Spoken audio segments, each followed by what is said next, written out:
નમસ્કાર દર્શક મિત્રો, એચડી ન્યૂઝમાં આપનું હાર્દિક સ્વાગત છે। હું છું આપની સાથે આરડી વાઘેલા। જોઈએ આજના મુખ્ય સમાચાર। અંકલેશ્વર પંથકમાં ફૂંકાયેલા મિની વાવાઝોડામાં કેરીના પાકને વ્યાપક પ્રમાણમાં નુકસાન। અંકલેશ્વર પંથકમાં ગતરોજ ફૂંકાયેલા ભારે પવનના કારણે આંબાવાડીઓના કેરીના પાકને ભારે નુકસાન થયું છે। મિની વાવાઝોડાના પગલે કેરીઓ ખરી પડતા ખેડૂતોને વ્યાપક નુકસાન થયું છે। સ્થાનિક ખેડૂતોએ સરકારની પાસે તાત્કાલિક સર્વે હાથ ધરવાની અને યોગ્ય વળતરની સહાયની જાહેરાત કરવાની માંગ કરી રહ્યા છે। અંકલેશ્વર પંથકમાં ગતરોજ સાંજના અરસામાં ફૂંકાયેલા ભારે પવનને કારણે વ્યાપક નુકસાન સર્જાયું છે। ખાસ કરીને અંકલેશ્વરની આંબાવાડી વિસ્તારોમાં વિનાશના દ્રશ્યો સામે આવ્યા છે, જ્યાં આંબા ઉપરથી નાની મોટી કેરીઓ ટપોટપ ખરી પડતા આંબા નીચે ઠેર ઠેર કેરીઓ ખરી પડેલી જોવા મળેલી ખેડૂતોની હાલત કફોડી બની છે। ખેડૂતોના જણાવ્યા મુજબ આ અચાનક આવેલા પવનના કારણે કેરીના પાકને 80%થી વધુ નુકસાન થયું છે, જેના કારણે તેમની આવક પર ગંભીર અસર પડી છે। ઘણા ખેડૂતો આર્થિક સંકટનો સામનો કરી રહ્યા છે। કેરીઓ ખરી પડતાની સાથે જ ફાટી જતી હોવાથી માર્કેટના ખરીદનાર જતી, જેના કારણે ખેડૂતોને વ્યાપક નુકસાન થવા પામ્યું છે। માર્ચ મહિનામાં આવેલી અણધારી આફતના કારણે આંબાવાડી ધરાવતા ખેડૂતો પારાવાર મુશ્કેલીનો સામનો કરી રહ્યા છે। આંબાવાડી ધરાવતા ખેડૂતો જમીતભાઈ પટેલ અને કિરણ પટેલે જણાવ્યું હતું કે મિની વાવાઝોડાના કેરીના પાકને વ્યાપક નુકસાન પહોંચાડ્યું છે।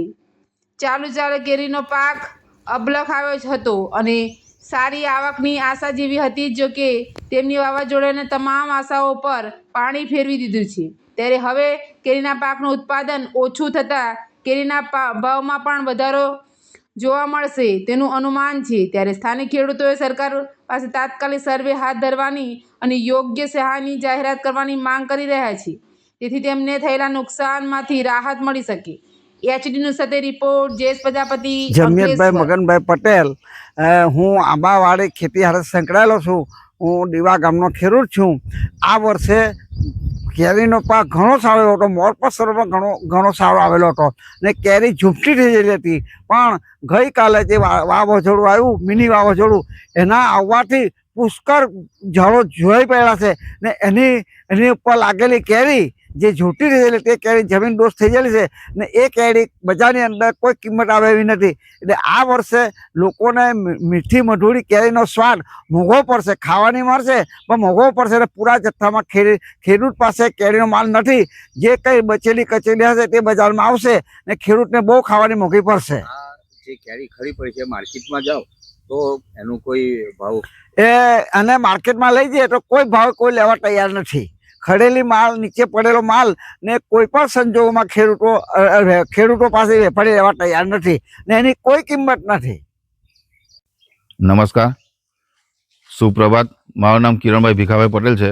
હું જૂની દીવીમાં આંબાવાડી ધરાવું છું અને આ જે આંબાવાડી છે એમાં આ વર્ષે ખૂબ જ મોર ને ખૂબ જ પાક આવી ગયેલો, પણ જે કાલે જે મિની વાવાઝોડું આવ્યું એમાં ખૂબ જ નુકસાન થયું છે।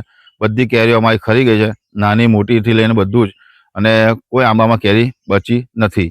એટલે આ વખતે અમને આશા છે કે આ વખતેની સિઝન સારી જશે, પણ આ વખતે હમણાં હવે આજે અમે સવારના આવીને 8 વાગ્યાના વણીએ છીએ કેરીઓ, નાની મોટી બધી મરવા છે, મોટી છે, બધી વણીએ છીએ, પણ એનો કોઈ મતલબ નથી। બજારમાં જશે તો એનો કોઈ ભાવ આવવાનો નથી અને એમાં કંઈ અમને વળતર મળવાનું નથી।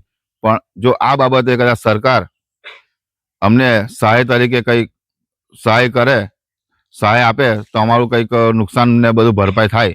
બાકી અત્યારની જે પરિસ્થિતિ છે મારી વાડીમાં જે તમને દેખાઈ રહી છે બહુ જ ખરાબ, 500 થી 600 આંબા છે પણ કંઈ જ મતલબ નથી અને અમને ખૂબ જ નુકસાન ગયેલું છે। એટલે સરકારને અમારી નમ્ર વિનંતી કે એના માટે અમને કંઈક લાભ પેટે, મારી નહીં, બધા જેટલા આંબાવાડીવાળા છે એટલા બધાને નુકસાનની પેટે જે કંઈ સહાય થાય તે આપવા વિનંતી।